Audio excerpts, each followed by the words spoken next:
Good morning विद्यार्थी मित्रांनो. आज आपण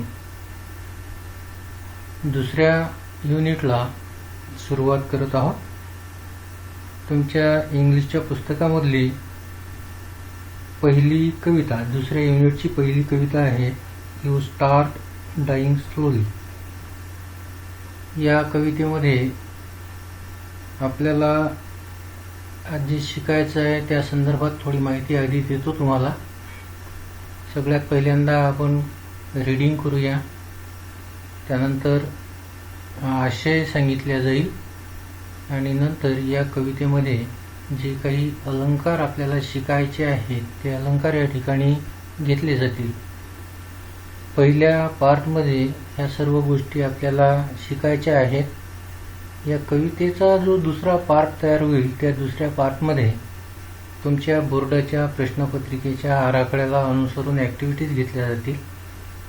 त्याचप्रमाणे मित्रांनो, या कवितेमध्ये जी काही पॉझिटिव्हिटी सांगितलेली आहे, आशावाद सांगितलेला आहे, त्या आशावादाच्या संदर्भात देखील काही चित्ररूपानं माहिती तुमच्यासमोर येणारच आहे.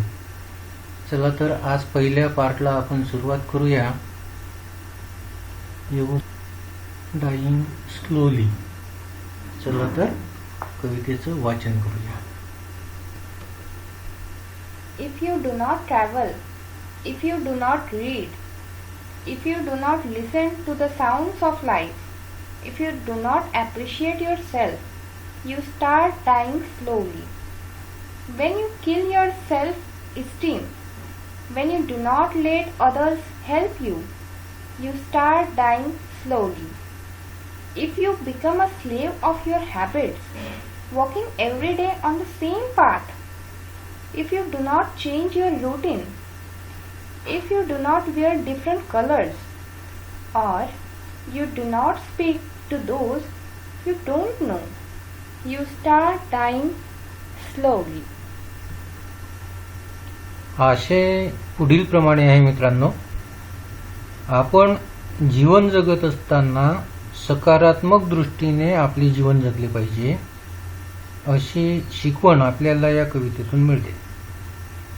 त्यासाठी आपण काय काय केले पाहिजे, कोणकोणत्या गोष्टी अंमलात आणल्या पाहिजेत, या संबंधीचे विचार कवी या कवितेतून व्यक्त करतात.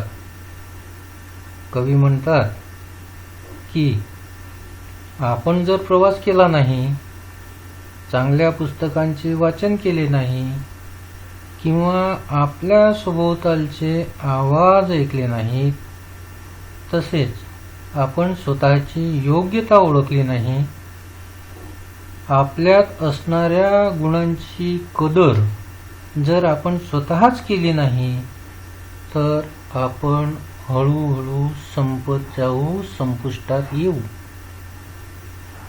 आपण आपला आत्मसन्मान जपला पाहिजे. स्वतःला कमजोर समजत राहिलो, त्याचप्रमाणे दुसऱ्यांनी पुढे केलेला मदतीचा हात आपण झिटकारत राहिलो, मित्रांपासून जर का आपण दूर राहिलो, तर आपण हळूहळू नष्ट होत जाऊ, संपत जाऊ. आपण जर सवयीचे गुलाम बनत राहिलो आणि आपण सवयीचे गुलाम झालेलो आहोत याची जाणीव झाल्यावर देखील आपण आपल्या जीवनक्रमात, जीवनशैलीत जर का बदल केले नाहीत, तर आपले आयुष्य नीरस होऊन जाईल. आपण वेगवेगळे रंग परिधान केले नाहीत, नवीनतेचा स्वीकार केला नाही, अनोळखी लोकांसोबत बोलून ओळखी वाढविल्या नाहीत, नवीन मित्र निर्माण केले नाहीत, तर आपण हळूहळू नष्ट होत जाऊ, संपत जाऊ. यानंतर मित्रांनो पुढील कडवे पाहूयात. If you avoid to feel passion and their turbulent emotions, those which make your eyes glisten and your heart beat fast, you start dying slowly. if you do not change your life when you are not satisfied with your job or with your love, if you do not risk what is safe for the uncertain, if you do not go after a dream, if you do not allow yourself at least once in your lifetime to run away from sensible advice. या कवितेचे कवी Pablo Neruda पुढे आपल्याला असे सांगतात की आपण आपल्या मनातील भावना व्यक्त होऊ दिल्या नाहीत, त्या भावनांचा आनंद दिला घेतला नाही तर त्या भावना बोचट होतील. एखाद्या सुखद भावनेच्या कल्पनेने आपले डोळे चकाकत असतील, हृदयाची स्पंदने वाढत असतील. अशा सुखद भावना, कल्पना जर आपण अनुभवल्या नाहीत तर मित्रांनो आपण हळूहळू संपत जाऊ, नष्ट होत जाऊ. आपल्या कामात आपल्याला आनंद मिळत नसेल, जोडीदाराच्या नात्यातील प्रेम कमी होत चाललेले आहे असे वाटत असेल आणि ही गोष्ट लक्षात येऊनही जर आपण आपले आयुष्य तसेच पुढे रेटत राहिलो, ते सुंदर बनवण्यासाठी जर का आपण प्रयत्नच केले नाहीत तर सुरक्षितपणे आयुष्य जगण्याच्या नादात धोका पत्करण्याची हिंमत दाखविली नाही, नवी आव्हाने स्वीकारली नाहीत किंवा स्वप्नांचा पाठपुरावा केला नाही तर अनेक उत्तुंग शिखरावर जाण्यापासून आणि अनेक उत्तम गोष्टी करण्यापासून स्वतःला दूर ठेवण्यासारखेच आहे. म्हणून कवी पाब्लो नेरुदा म्हणतात की आयुष्यात एकदा तरी मनाला नियमांच्या बांधणीतून मोकळे करा आणि जगण्याचा भरपूर आनंद लुटा. तर या आशयानंतर मित्रांनो या कवितेमध्ये आलेले अलंकार आपण पाहूया. Figure of speech. मित्रांनो या ठिकाणी या पोएम मधला पहिला फिगर ऑफ स्पीच आपल्याला दिसेल रिपिटेशन. या रिपिटेशनची उदाहरणं देखील आपल्याला पुढे दिलेली आहेत. तत्पूर्वी रिपिटेशन आपण कशाला म्हणतो त्याची व्याख्या तुम्हाला सांगतो. कवितेच्या एखाद्या ओळीमध्ये जर एखादा शब्द पुन्हा पुन्हा आला असेल तर तेथे रिपिटेशन हा अलंकार होतो.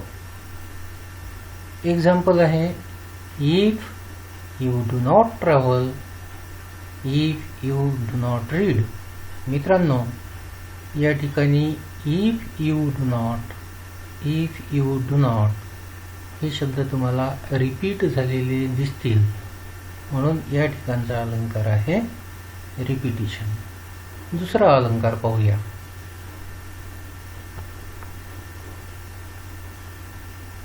मेटाफर. या कवितेमध्ये दुसरा अलंकार आपल्याला दिसेल मेटाफर. दोन व्यक्ती, वस्तू, प्राणी, वैशिष्ट्ये, महत्त्व, किंमत यांची तुलना केलेली असते आणि साम्य दाखवताना लाईक, ॲज यासारख्या शब्दांचा उपयोग केलेला नसतो. तेथे मेटाफर हा अलंकार होतो. उदाहरणार्थ if you become a slave of your habits walking every on the same path.